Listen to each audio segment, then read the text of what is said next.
Hello बच्चों, उम्मीद है आप लोग बहुत अच्छे होंगे। आज की इस वीडियो में हम लोग मुख्य रूप से जो 10वीं क्लास का सामाजिक विज्ञान है बच्चों, इसका जो भूगोल विषय है, इसके पहले चैप्टर पहला अध्याय भारत संसाधन एवं उपयोग, इसके सारे इंपॉर्टेंट ऑब्जेक्टिव्स को देखने वाले हैं। इस चैप्टर का टोटल आपका 30 ऑब्जेक्टिव्स है बच्चों, यानी कि 30 ऑब्जेक्टिव। और यहाँ से हर बार एक प्रश्न आपको पूछा जाता है। इस बार 2023 में भी एक प्रश्न आपको पूछा हुआ है। आप लोग सॉल्यूशन करेंगे तो आपको पता चल जाएगा कौन सा प्रश्न किस बार आया हुआ है और कौन सा प्रश्न आने की संभावना है। आइए शुरू करते हैं। पहला प्रश्न है, निम्न में कौन अनवीकरणीय संसाधन है? आपको पूछा जा रहा है अनवीकरणीय संसाधन इनमें से कौन है? सौर ऊर्जा, जीवाश्म ईंधन, जल विद्युत या फिर पवन ऊर्जा? तो इसमें हमारा हो जाएगा बच्चों जीवाश्म ईंधन और नवीकरणीय संसाधन, क्योंकि इसे हम दोबारा प्राप्त नहीं कर सकते हैं। और ये प्रश्न 2022 में आपको पूछा हुआ है, ध्यान रखिएगा। दूसरा प्रश्न है बच्चों, कोयला किस प्रकार का संसाधन है? यानी जो हमारा कोयला है वो किस प्रकार के संसाधन के अंतर्गत आएंगे? अनवीकरणीय संसाधन, नवीकरणीय, जैव या फिर अजैव? तो बिल्कुल यहाँ पर राइट आंसर क्या हो जाएगा बच्चों? अनवीकरणीय संसाधन, क्योंकि कोयला यदि समाप्त हो जाए तो उसको दोबारा हम निर्माण नहीं कर सकते हैं और इसका भंडारण क्या है बच्चों? सीमित मात्रा में है। लेकिन कोयला जैव संसाधन के अंतर्गत भी आता है। जैव संसाधन क्यों? क्योंकि कोयला जो बनता है बच्चों पेड़ पौधों जीव जंतुओं के सड़ने गलने से बनता है, अपशिष्टों से बनता है। तो यदि आपको ऑप्शन में ए और सी जहां पर दोनों देगा तो दोनों में मारना है, अन्यथा आपको अनवीकरणीय संसाधन पर मारना है। ठीक है, ध्यान रखेंगे आप लोग। तीसरा प्रश्न है, सौर ऊर्जा निम्नलिखित में से कौन सा संसाधन है? जो हमारा सौर ऊर्जा है यानी कि सूर्य से जो प्राप्त होती है सनलाइट, वो किस ऊर्जा की किस के अंतर्गत आएंगे, किस प्रकार के संसाधन के अंतर्गत आएंगे? मानवकृत, नवीकरणीय, अजैव या फिर अनवीकरणीय? तो बिल्कुल यहाँ पर राइट आंसर क्या हो जाएगा बच्चों हमारा? तो हमारा हो जाएगा बी ऑप्शन, नवीकरणीय। नवीकरणीय संसाधन मुख्य रूप से क्या होगा? ये प्रकृति के द्वारा है हमारा सौर ऊर्जा, और इसको हम क्या है बच्चों, इसका भंडारण क्या है? असीमित मात्रा में है, यानी कि ये कभी समाप्त होने वाला नहीं है। तो बिल्कुल बिल्कुल आपका राइट आंसर नवीकरणीय बी ऑप्शन हो जाएगा। अगला प्रश्न है चौथे नंबर का, तट रेखा से कितने किलोमीटर क्षेत्र सीमा अपवर्जक आर्थिक क्षेत्र कहलाता है?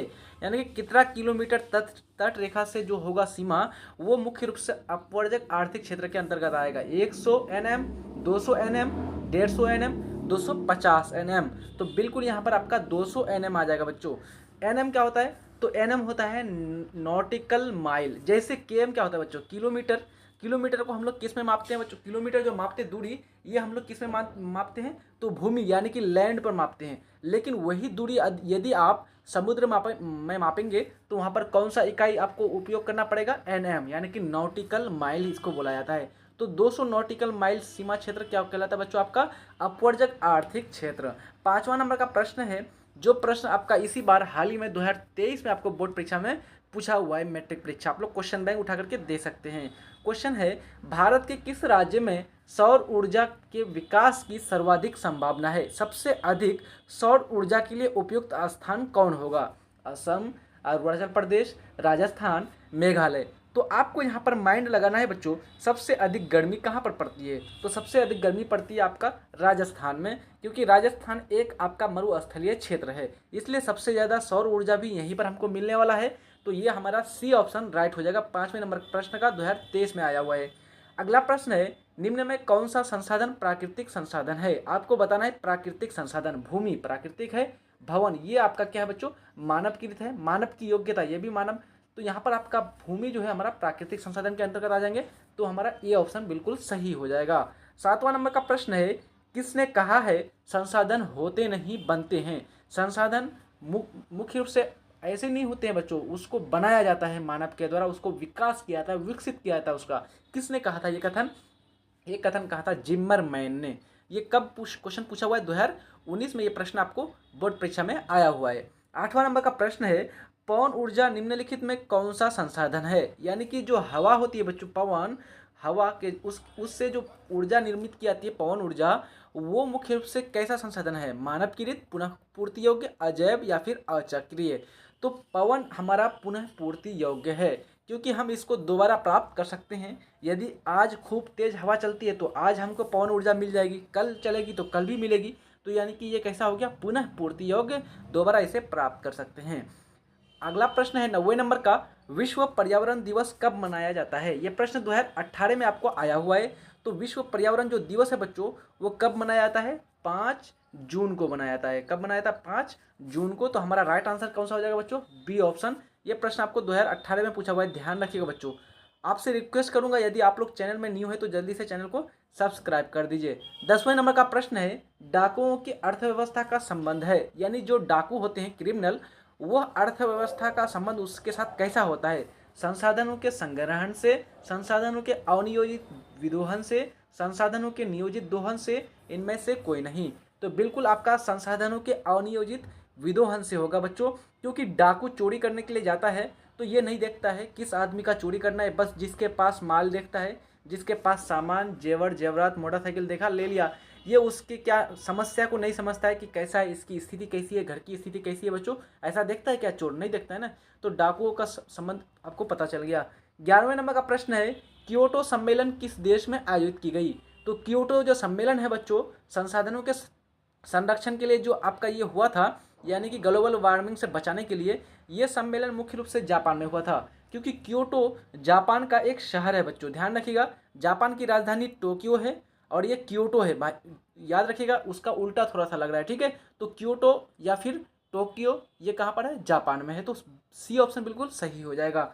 अगला प्रश्न है, प्रथम पृथ्वी सम्मेलन कहाँ पर आयोजित हुआ? काफ़ी हाईलाइटेड प्रश्न है। 2021 का फर्स्ट सीटिंग और 2021 का सेकेंड सीटिंग, दोनों सीटिंग में पूछा हुआ है। अब देख लीजिए बच्चों, बिहार बोर्ड का हद, एक ही प्रश्न को एक ही वर्ष में दोनों सीटिंग में पूछ लिया जाता है। तो ध्यान रखिएगा, आप लोग सोचते हैं कि सर जो यहाँ पर पढ़ा रहे हैं ये पिछले वर्ष के प्रश्न जो है बेकार है, ये प्रश्न दोबारा नहीं आएगा। 100% आपको पूछा जाता बच्चों। अब यहाँ पर आप देख सकते हैं, एक ही प्रश्न को दोनों एक ही साल में 2 सीटिंग में पूछ लिया है, प्रथम पाली और द्वितीय पाली। तो आप लोग जो क्वेश्चन पूछा हुआ है, क्वेश्चन बैंक को भी अच्छी तरह से देख लीजिएगा।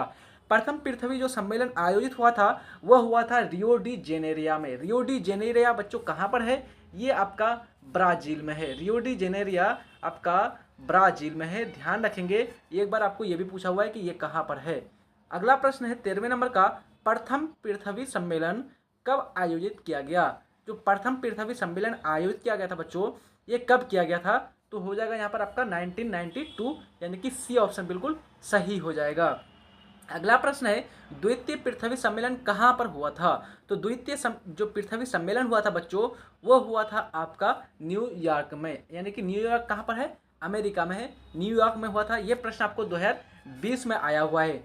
ये द्वितीय जो पृथ्वी सम्मेलन हुआ था, ये कब हुआ था? तो 1997 में हुआ था, 1997 में हुआ था। और ये सारे सम्मेलन किसके लिए हुआ है बच्चों? तो ये सारे जो सम्मेलन है, ये मुख्य रूप से संसाधनों के संरक्षण के लिए, किस प्रकार से संसाधनों को बचाया जाए, किस प्रकार से हमारे पर्यावरण को सुरक्षित रखा जाए, जंगलों में रहने वाले जीव जंतुओं की जानों को कैसे बचाया जाए, इन सब पर बात होती थी। तो यह इसके लिए क्या करते थे बच्चों? सम्मेलन किया करते हैं ना। अगला प्रश्न है 15वें नंबर का, द्वितीय पृथ्वी सम्मेलन कब आयोजित हुआ? तो अभी जस्ट मैंने बताया 1997 में, 1997 में। अगला प्रश्न है, प्राकृतिक संसाधनों के संरक्षण के लिए 1968 में कौन सा कन्वेंशन हुआ था? तो प्राकृतिक संसाधनों के जो संरक्षण के लिए कन्वेंशन हुआ था बच्चों, वह हुआ था अफ्रीकी कन्वेंशन। कौन सा कन्वेंशन? अफ्रीकी कन्वेंशन। ए ऑप्शन बिल्कुल राइट हो जाएगा। कब हुआ था? 1968 में। ये भी पूछा जाता है आपको, और यह प्रश्न आपको 2021 में पूछा हुआ है। अगला प्रश्न है आपका, सौर ऊर्जा निम्नलिखित में से कौन सा संसाधन है? जो सौर ऊर्जा है बच्चों, ये कौन सा संसाधन होंगे?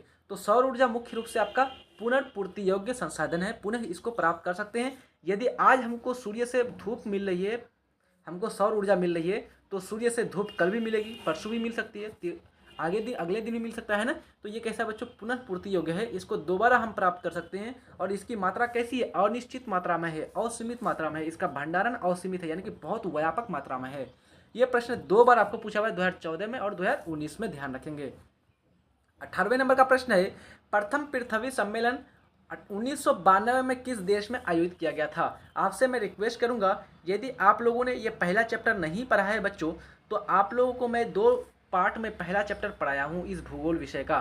तो आप लोग दोनों लेक्चर, दोनों पार्ट को अच्छी तरह से पढ़ लीजिएगा। इनमें से कोई प्रश्न आई थिंक आपसे नहीं छूटेगा और सारा का सारा प्रश्न आपसे आसानी से हल हो जाएगा। जो बच्चे नहीं पढ़े हैं, मेरे द्वारा जो पढ़ाए गए हैं, तो हो सकता है कि उसको कहीं पर समस्या आ रही होगी, लेकिन जो दोनों वीडियो पढ़ करके आए हैं उसको कहीं पर समस्या नहीं आ रही होगी।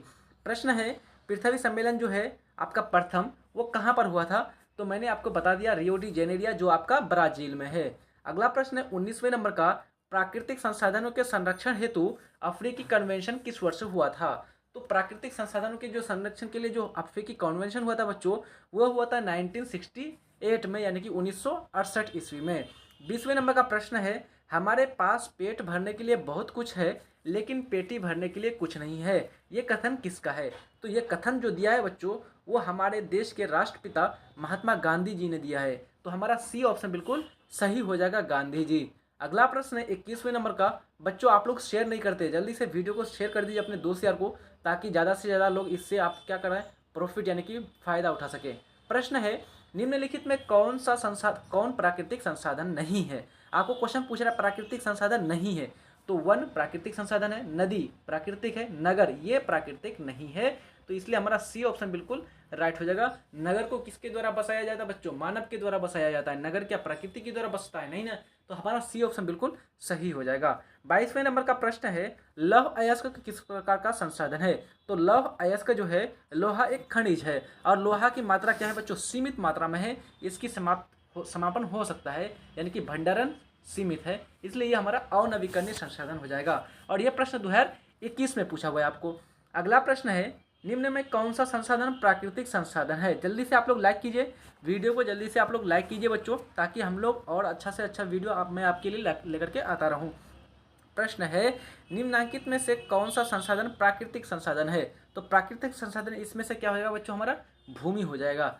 24वें नंबर का प्रश्न है, निम्न में से कौन सा संसाधन नवीकरणीय संसाधन है? नवीकरणीय संसाधन मतलब कि जिसको हम पुनः पूर्ति कर सकते हैं, यानी कि पुनः प्राप्त कर सकते हैं, जिसका भंडारण व्यापक मात्रा में हो। तो बिल्कुल यहाँ पर राइट आंसर क्या हो जाएगा बच्चों? जल विद्युत। जल विद्युत हमारा क्या हो जाएगा? हमारा नवीकरणीय संसाधन हो जाएंगे। बाकी प्राकृतिक गैस, कोयला, पेट्रोलियम ये हमारा अनवीकरणीय संसाधन हो जाएंगे। अगला प्रश्न है, इनमें से किसका भंडारण सीमित है? भंडारण सीमित मतलब कि ये कम मात्रा में है और इसके समापन के बाद इसका निर्माण हम नहीं कर सकते हैं। तो बिल्कुल आपका राइट आंसर क्या हो जाएगा बच्चों? खनिज तेल। खनिज तेल की मात्रा कैसी है? सीमित मात्रा में है ये, इसलिए हमारा डी ऑप्शन बिल्कुल सही हो जाएगा। इसका एक समय के बाद समापन होना निश्चित है, तो ये हमारा समाप्त हो जाएगा बच्चों, है ना, इन फ्यूचर कभी भी भविष्य में। अगला प्रश्न है 25वें नंबर का, नर्मदा बचाओ आंदोलन का नेतृत्व किसने किया था? तो नर्मदा बचाओ आंदोलन जो इसका नेतृत्व जो किया था बच्चों, वो किया था मेधा पाटेकर साहब ने। मेधा पाटेकर कहाँ के रहने वाले थे? ये आपका मध्य प्रदेश का। और ये आंदोलन कहाँ पर हुआ था बच्चों? तो मध्य प्रदेश में हुआ था। और कौन सा आंदोलन? नर्मदा बचाओ आंदोलन, यानी कि नर्मदा में जो बांध बनाए जा रहे थे, उस बांध को बनाने से लोग क्या कर रहे थे? आंदोलन कर रहे थे, उस बांध को बनाने से रोक रहे थे, क्योंकि उससे बहुत सारे लोग बेघर हो गए थे, पानी में डूब गया था और बहुत सारे जीव जंतु और जंगलों की कटाई हो गई थी। अगला प्रश्न है, उपयोगिता के आधार पर संसाधन कितने प्रकार के होते हैं? तो उपयोगिता के आधार पर मैंने आपको पढ़ाया था बच्चों, संसाधन मुख्य रूप से 2 प्रकार के होते हैं। एक होता है आपका अनवीकरणीय संसाधन और एक होता है आपका नवीकरणीय संसाधन। ठीक है। अगला प्रश्न है 27वें नंबर का, इनमें से कौन सा राज्य पवन ऊर्जा के लिए उपयुक्त है? तो पवन ऊर्जा के लिए कौन उपयुक्त है बच्चों? तो मैंने आपको पिछले पढ़ाया, जो इस बार पूछा हुआ है 2023 में, सौर ऊर्जा के लिए। तो सौर ऊर्जा के लिए आपका हो जाएगा राजस्थान और पवन ऊर्जा के लिए हो जाएगा आपका गुजरात। तो गुजरात हमारा कौन सा ऑप्शन है? सी ऑप्शन बिल्कुल सही हो जाएगा। 27वें नंबर का प्रश्न है, इनमें से कौन अजैव संसाधन है? आपको बताना है बच्चों अजैव संसाधन इनमें से कौन है? चट्टान, कोयला, पेट्रोलियम, इनमें से कोई नहीं। अजैव बोलते बच्चों जिसका निर्माण जीव जंतुओं से नहीं हुआ है। पेट्रोल का निर्माण जीव जंतुओं से हुआ है, तो ये हमारा अजैव नहीं है, बल्कि ये हमारा जैव है। कोयला, इसका भी निर्माण पेड़ पौधों से हुआ भी, तो ये भी हमारा जैव संसाधन है। लेकिन अगर आप ए ऑप्शन में देखेंगे चट्टानों का जो निर्माण होता है बच्चों, ये जीव जंतुओं से नहीं होती है, बल्कि मिट्टी और बालू के कणों के जुड़ने से होती है। तो हमारा बिल्कुल राइट ऑप्शन ये हो जाएगा। ये हमारा कैसा संसाधन है? अजैव संसाधन है। 29वें नंबर का प्रश्न है, चिपको आंदोलन का नेतृत्व करने वाला कौन था? तो चिपको आंदोलन का जो नेतृत्व किया था बच्चों, वो क्या था? सुंदरलाल बहुगुणा। सुंदरलाल बहुगुणा ने किया था। चिपको आंदोलन कहाँ पर चलाया गया था? उत्तराखंड में चलाया गया था। कहाँ पर बच्चों? उत्तराखंड में, याद रखेंगे आप लोग। और ये कौन सा जिला में चलाया गया था? तो टेहरी टेहरी गढ़वाल नामक जिला में चलाया गया था। चिपको आंदोलन क्यों चलाया गया था बच्चों? तो चिपको आंदोलन चलाया गया था, जो ठेकेदार लोग थे वो क्या कर रहे थे, पेड़ पौधों की कटाई कर रहे थे। पेड़ पौधों को काटने से बचने के लिए लोग क्या कर रहे थे, पेड़ों से चिपक करके पेड़ को काटने से बचा रहे थे, इसलिए इसे चिपको आंदोलन का नाम दिया गया। अगला प्रश्न है, चिपको आंदोलन किस राज्य में चलाया गया? तो चिपको आंदोलन जो है ये उत्तराखंड राज्य में चलाया गया, मैंने आपको अभी बताया जस्ट, है ना। तो आपका ये सारे प्रश्न जो थे 30 प्रश्न मुख्य रूप से आपका भूगोल विषय का जो क खंड का पहला जो अध्याय था आपका, कौन सा संसाधन, भारत भूमि संसाधन एवं उपयोग, भारत संसाधन एवं उपयोग, इसी चैप्टर का था। अब हम लोग अगले वीडियो में बच्चों मुख्य रूप से इस चैप्टर के क्या करेंगे, तो जो हमारे लघु और दीर्घ उत्तरीय प्रश्न है उन प्रश्न का सॉल्यूशन करेंगे। मिलते हैं नेक्स्ट वीडियो में, पढ़ाई करते रहिए अच्छी तरह, तब तक के लिए जय हिंद।